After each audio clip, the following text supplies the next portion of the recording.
Friends అందరికీ నమస్తే అండి. This is Pavan jobs Adda in Telugu. CISF fire కానిస్టేబుల్కి సంబంధించినటువంటి అడ్మిట్ కార్డ్స్ అనేవి మనకు మొన్న రీసెంట్గా రిలీజ్ అవ్వడం అయితే జరిగింది. సో చాలామంది వీటిని డౌన్లోడ్ చేసుకున్నారు. మరి మీకు ఫిజికల్ ఎక్కడ వచ్చింది అని చెప్పేసి కంపల్సరీ కింద కామెంట్ చేయడం మాత్రం మర్చిపోకండి. నేను ఎప్పటికప్పుడు దీనికి సంబంధించినటువంటి అప్డేట్ కూడా ఇస్తానే ఉన్నాను. అయితే ప్రజెంట్ మీరు ఈ ఫిజికల్ టెస్ట్కి వెళ్ళేటప్పుడు మీరు తీసుకోవాల్సినటువంటి డాక్యుమెంట్స్ ఏంటి అని చెప్పేసి చాలామంది కామెంట్ చేస్తున్నారు. సో మీకు వీడియోలో దీనికి సంబంధించినటువంటి పూర్తి సమాచారం మొత్తం చెప్తాను. సో వీడియోని జాగ్రత్తగా చూడండి. మీరు తీసుకోవాల్సినటువంటి డాక్యుమెంట్స్ ఏంటి అని చెప్పేసి క్లియర్ కట్గా అన్నీ చెప్తాను. జాగ్రత్తగా అయితే చూడండి. సో ముందుగా చూసుకున్నట్టయితే మీరు డౌన్లోడ్ చేసుకున్నటువంటి అడ్మిట్ కార్డ్ అయితే ఉండాలి. అదేవిధంగా మీ 10th memo inter memo compulsory తీసుకోవాల్సి ఉంటుంది. దీనికి క్వాలిఫికేషన్ వచ్చేసి ఇంటర్ అండి. ఇంటర్లో ఎవరైతే సైన్స్ బ్యాక్గ్రౌండ్ ఉన్నవాళ్ళు ఎంపీసీ కానీ బైపీసీ కానీ అదేవిధంగా మీరు ఏదైనా ఫిజిక్స్ కానీ కెమిస్ట్రీ కానీ ఇట్లా చదివినట్లయితే వాళ్ళు మాత్రమే సైన్స్ కిందకి వస్తారు. ఎవరైతే సిఈసీ వాళ్ళు కానీ హెచ్ఈసీ వాళ్ళు కానీ వీళ్ళెవరు కూడా దీనికి ఎలిజిబిలిటీ అయితే కాదన్నమాట. ఇదొక విషయం అయితే గమనించండి. ఎవరైతే ఇంటర్లో ఎంపీసీ బైపీసీ కానీ అది కాకుండా మీరు కంపల్సరీ సైన్స్కి సంబంధించినటువంటి సబ్జెక్టులు చదివి ఉంటే కనుక మీరైతే నోటిఫికేషన్కి ఎలిజిబుల్ అవుతున్నారు. దీని తర్వాత రెసిడెన్స్ సర్టిఫికేట్ అన్నమాట. రెసిడెన్స్ అన్నా డొమాకిల్ అన్నా నివాసం అన్నా అంతా ఒకటే. మీరు స్టేట్కి సంబంధించినటువంటి ఒక డొమాకిల్ సర్టిఫికేట్ లేదా రెసిడెన్స్ సర్టిఫికేట్ తీసుకుంటే సరిపోతుంది. దాని తర్వాత కేటగిరీ సర్టిఫికేట్. ఈ కేటగిరీ సర్టిఫికేట్ స్టేట్ సర్టిఫికేట్ ఉంటే నడవదు. వాళ్ళు మెన్షన్ చేశారు. మీరు ఇక్కడ నోటిఫికేషన్లో వాళ్ళు క్లియర్గా చెప్పారు. మనకు అనెక్సర్ 3, 4, 5 అని చెప్పేసి 3 ఉండాలి. ఒక్కో కేటగిరీకి ఒక్కో రకంగా ఉంటుంది. నేను మీకు డిస్క్రిప్షన్లో లింక్ ప్రొవైడ్ చేస్తాను. అక్కడ మీకు సిఎస్ఎఫ్ సంబంధించినటువంటి ఈ రకంగా పేజ్ ఓపెన్ అవుతుంది.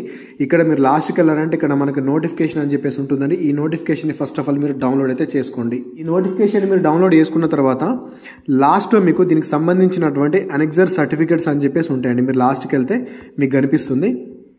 సో ఇవే సర్టిఫికేట్లు అన్నమాట. మనకు కావాల్సింది అనెక్సర్ 3, 4, 5.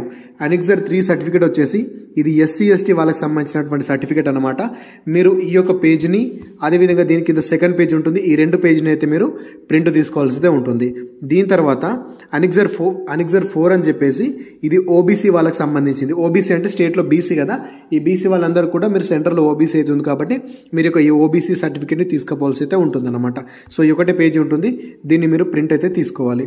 దీని తర్వాత నెక్స్ట్ చూసుకున్నట్టయితే అనెక్సర్ 5 అండి. ఈ అనెక్సర్ 5 వచ్చేసి ఇది ఎకనామికల్లీ వీకర్ సెక్షన్ ఎవరైతే ఉన్నారో వాళ్ళ యొక్క ఫార్మాట్ తీసుకోవాల్సి ఉంటుంది. సో ఏ కేటగిరీ వాళ్ళైనా కూడా మీ కేటగిరీకి సంబంధించినటువంటి దీన్ని తీసుకొని ఇక్కడ కనిపిస్తున్నటువంటి డీటెయిల్స్ అన్ని మీరు ఫిల్ చేయాల్సి అయితే ఉంటుంది. మీరు ఏం చేస్తారంటే మీ దగ్గరలో ఉన్నటువంటి ఎంఆర్ఓ కానీ ఆర్డీఓ కానీ లేదా డిప్యూటీ కలెక్టర్ కానివ్వండి ఎవరి దగ్గరికైనా వెళ్ళేసి మీ క్యాస్ట్ సర్టిఫికేట్ ఉంటుంది కదా, మీ క్యాస్ట్ సర్టిఫికేట్ని చూపించి నాకు ఈ రకంగా ఉందని చెప్పాలి. నాకు త్వరలో ఇట్లా ఉంది, నేను అక్కడికి వెళ్తున్నాను. సో వాళ్ళు నాకు స్టేట్దే అయితే అలో చేస్తలేరు, సెంట్రల్ ఫార్మాట్లో అడుగుతున్నారు అని చెప్పేసి మీరు ఈ రకంగా నాకు రాసియండి అని చెప్పేసి మీరు ఎంఆర్ఓకి అడిగితే ఇక్కడ మీ డీటెయిల్స్ అన్ని ఫిల్ చేసేసి ఇక్కడ వల్ల డిసిగ్నేషన్ సిగ్నేచర్ సీల్ వేసి మీకు ఇస్తారనమాట. సో దీన్ని మీరు తీసుకోవాల్సిందే ఉంటుంది. ఆల్ కేటగిరీస్ అంతే. ఇక్కడ సెంటర్లో ఓబీసీ చూసుకున్నట్టయితే కొన్ని కేటగిరీస్ అన్రిజర్వ్లో ఉంటుంది కాబట్టి మీకు ఓబీసీ వాళ్ళకి కొంచెం వాళ్ళు ఇబ్బంది పెట్టచ్చు. బట్ ఇక్కడ ఎస్సీ ఎస్టీ వాళ్ళకైతే అందరు అక్కడ ఇచ్చేస్తారు, ఇబ్బంది ఏం లేదు. సో ప్రతి ఒక్క కేటగిరీకి సంబంధించింది మీరు ప్రింట్ అయితే తీసుకునే ప్రయత్నం అయితే చేయండి. దాని తర్వాత ఆధార్ కార్డు తీసుకెళ్ళాలి. ఆధార్ కార్డుతో పాటు ఒక 10 రీసెంట్గా దిగినటువంటి ఫోటోలు, దాంతోపాటు హైట్ రిలాక్సేషన్. ఎవరైతే ఎస్టీ వాళ్ళు ఉంటారో ఎస్టీ వాళ్ళకి ఇక్కడ హైట్ తక్కువ ఉంటుంది. నార్మల్గా దీనికి హైట్ వచ్చేసి 170 సెంటీమీటర్స్ హైట్ ఉంటుంది. ఎస్టీ వాళ్ళకి 162.5 ఉంటుంది. కాబట్టి ఎవరైతే ఈ రిలాక్సేషన్ని కోరుకుంటారో ఎస్టీ వాళ్ళు మీరు కంపల్సరీ హైట్ రిలాక్సేషన్ తీసుకోవాల్సి ఉంటుంది. అది అనెక్సర్ 6 అనమాట. ఈ అనెక్సర్ 6 కూడా ఇంతకు ముందు నేను చెప్పిన దాని కిందన పేజ్ ఉంటుంది. కేవలం ఎస్టీ వాళ్ళు మాత్రమే దీనైతే తీసుకుపోయే ప్రయత్నం అయితే చేయండి. వాళ్ళు నోటిఫికేషన్లో మెన్షన్ చేశారు. ఓకేనా. అదేవిధంగా ఇప్పుడు నేను చెప్పినటువంటి ఈ సర్టిఫికేట్స్ అన్ని మీ దగ్గర ఒరిజినల్ ఉండాలి. ఒరిజినల్తో పాటు ఒక 2 సెట్ల జిరాక్స్లు తీసుకోండి. ఒరిజినల్తో పాటు ఒక 2 సెట్ల జిరాక్స్లు ఉండాలి. అదేవిధంగా ఒక 10 ఫోటోలు కూడా కంపల్సరీ మెయింటైన్ చేసే ప్రయత్నం అయితే చేయండి. ఈ రకంగా అయితే ఉంటుందన్నమాట. దీనికి సంబంధించినటువంటి డాక్యుమెంట్ లిస్ట్ అని చెప్పాను అనుకుంటున్నాను. కంపల్సరీ మీ ఫ్రెండ్స్కి వీడియోని షేర్ అయితే చేయండి. ఎవరైతే ఫిజికల్ టెస్ట్కి వెళ్తున్నారో కంపల్సరీ మీ దగ్గర ఈ డాక్యుమెంట్స్ ఉన్నాయా లేదా అని చెప్పేసి 1-2 సార్లు చెక్ చేసుకునే ప్రయత్నం అయితే చేయండి.